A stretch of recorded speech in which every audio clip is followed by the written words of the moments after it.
ভাবা দরকার, তাদের বেতন সম্বন্ধে ভাবা দরকার। তাদের বেতন অত্যন্ত কম, যে বেতন তারা পায় সেই বেতন দিয়ে তাদের সংসার চলে না। সংসার চালাতে গেলে ছেলে মেয়েদের পড়াশোনা হয় না, পড়াশোনা করতে গেলে তাদের মা বাবার ট্রিটমেন্ট হয় না। স্যার দয়া করে ব্যাপারটা তুলে ধরুন। সঙ্গে সঙ্গে তিনি প্রপোজাল দিয়েছিলেন। আমাদের মানবিক মুখ্যমন্ত্রী,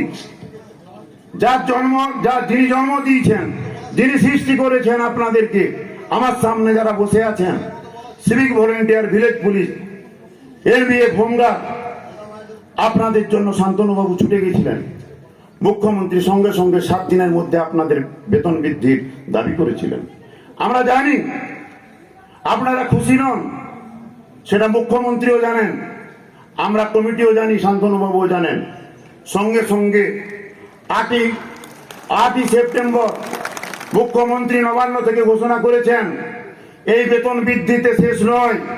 civic volunteer, village police, NVF, home guard, এদের জন্য, এদের বেতন সম্বন্ধে সুপারিশ করার জন্য ইমিডিয়েট রাজ্য সরকার পে কমিটি গঠন করবেন। সেই পে কমিটি গঠন হয়েছে। আপনারা নিশ্চিত থাকুন, মুখ্যমন্ত্রী আপনাদের কথা ভাবছেন। খুব তাড়াতাড়ি আপনাদের বেতন সম্মানজনক জায়গায় আসবে। আপনাদের ছেলে মেয়েদের পড়াশোনা আটকাবে না, আপনাদের বাবা মার ট্রিটমেন্টের অভাব হবে না যতক্ষণ মমতা ব্যানার্জি পশ্চিমবঙ্গের মুখ্যমন্ত্রী। কোন জায়গায় আমরা আছি? আজকে 70 বছর আগে হোমগার্ডের সৃষ্টি, 60 বছর আগে এনবিএফ এর সৃষ্টি। তারা রিটায়ার করলে কিংবা মারা গেলে